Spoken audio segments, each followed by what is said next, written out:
Damos la bienvenida al diputado del Partido Nacional, Alianza Nacional, Pablo Abdala. Bienvenido, un gusto recibirlo. ¿Cómo anda? Muchas gracias, un gusto estar acá y gracias por la invitación. Bueno, Abdala, quedan unos días más de trabajo efectivo de la Comisión Investigadora de la Regasificadora de cara después a un periodo de análisis que culminará en febrero presentando los informes en mayoría y en minoría. ¿Cuál es su expectativa respecto de lo que se ha trabajado hasta ahora? Porque uno piensa, bueno, ya tendría que haber una especie de idea de si esto termina con un convencimiento de que hay que ir a la justicia o con otra realidad.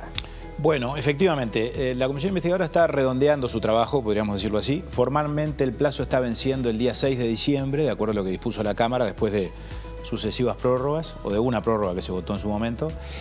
Y hay acuerdo entre todos los partidos políticos para aprobar antes de fin de año una nueva prórroga hasta marzo, con la finalidad de que de aquí a fin de año terminemos el trabajo en cuanto a recoger testimonios, a convocar testigos, a incorporar documentación y nos aboquemos durante el verano a redactar los informes, que obviamente van a ser extensos, porque ha sido un trabajo muy intenso y muy largo, para recomendarle determinada tesitura a la Cámara, que estará resolviendo esto seguramente en el curso del mes de febrero o marzo. Eso hay que acordarlo entre todos los partidos. Yo creo que se ha trabajado muy bien, creo que se ha hecho un trabajo muy serio, muy responsable. Y con toda franqueza, a mi juicio algunas cosas van quedando claras. Que esto le generó un enorme daño al país, creo que a la vista está. Estamos hablando de decenas de millones de dólares que se perdieron por parte del Estado en un negocio que se suponía nos iba a conducir a obtener un beneficio, que era la incorporación del gas natural a nuestra matriz energética, y sin embargo no tuvimos gas natural, pero sí asumimos los costos de determinadas inversiones que el Estado tenía que realizar, como por ejemplo la inversión en dragado, la construcción de la conexión del gasoducto Cruz del Sur con la futura terminal, que es una obra que se hizo a medias, pero se hizo y se gastaron decenas de millones de dólares, el mantenimiento de Gas Sayago durante todos estos años, que nos ha costado muchísimo dinero. Gas Sayago tiene un presupuesto que ha oscilado entre 5 y 10 millones de dólares por año, que es toda plata que pone UTE, que pone el Estado para su mantenimiento. Todo eso totaliza pérdidas aproximadamente por 80 o 90 millones de dólares. Y sin embargo, bueno, está claro que lo que condujo a esta situación, a mi juicio, es una serie de decisiones que se tomaron equivocadamente, incorporando o adjudicándole la construcción de la planta a un consorcio que fracasó rotundamente, que vino a especular, que es el consorcio integrado por GNLS y la empresa OAS. GNLS en realidad es Gas de France de Brasil, no es la empresa madre, no es la empresa belga. La empresa belga dio un apoyo técnico, digamos así, un respaldo técnico, pero la que vino efectivamente es la empresa filial de Gas de France de Bélgica, constituida en el Brasil, con OAS, la empresa constructora que todos conocemos, vinculada a los escándalos de corrupción en Brasil, que repito, vinieron notoriamente a especular. Y las decisiones que aquí se tomaron, a mi juicio, indican una suerte de empecinamiento o hasta de cierto favoritismo por OAS. Yo creo que eso la Comisión lo ha constatado. No solo en la adjudicación principal, que es la de la licitación madre, digamos, por la cual se le adjudicó a este consorcio la concesión y la construcción de la planta que fracasó.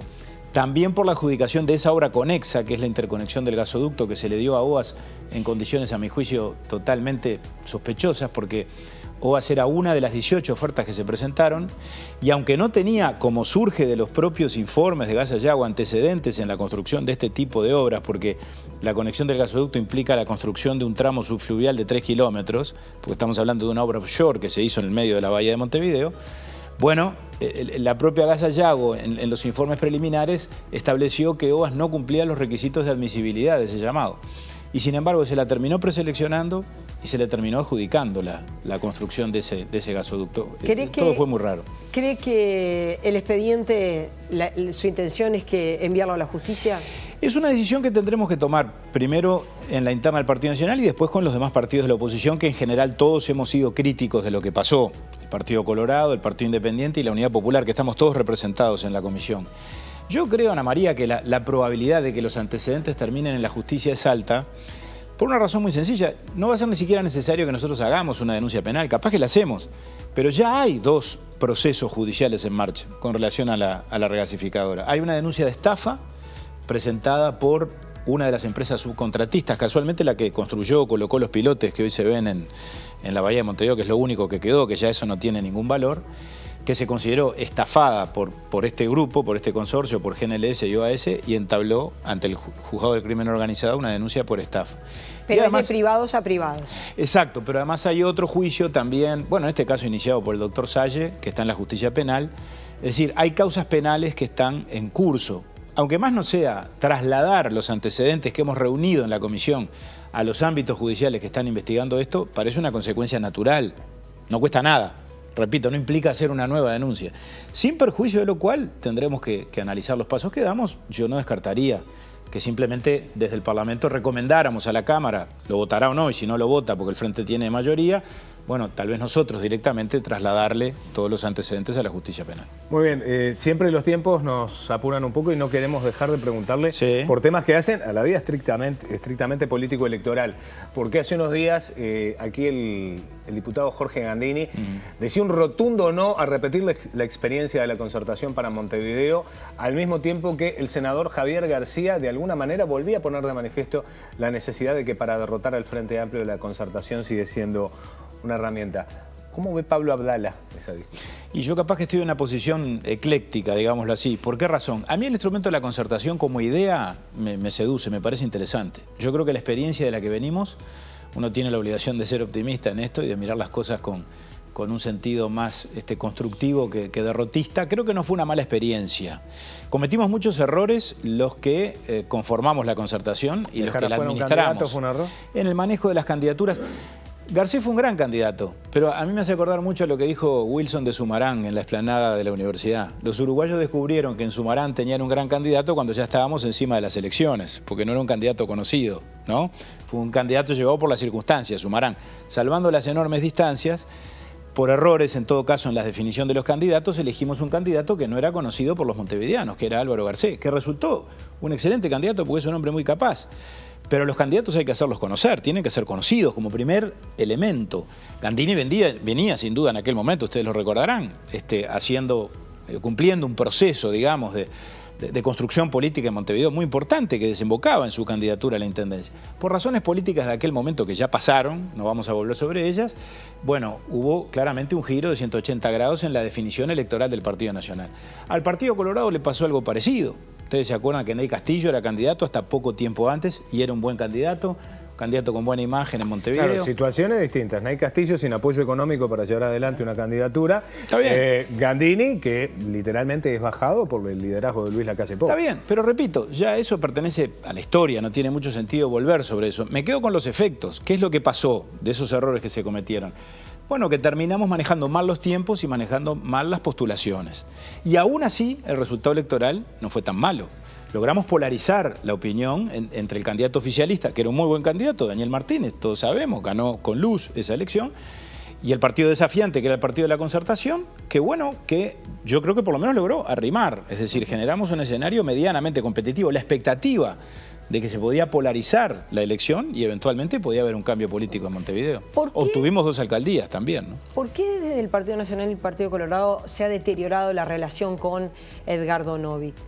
¿A qué le atribuye usted? Yo no sé si Ana María, si la relación se ha deteriorado o en todo caso es Novick que ha deteriorado la relación con nosotros, pero no nosotros con él. Yo lo veo en una actitud bastante hostil, ya no solo hacia el gobierno del Frente Amplio o hacia parte del Frente, no sé si hacia todo el Frente Amplio, pero está cuestionando mucho la forma tradicional de hacer política, dice él.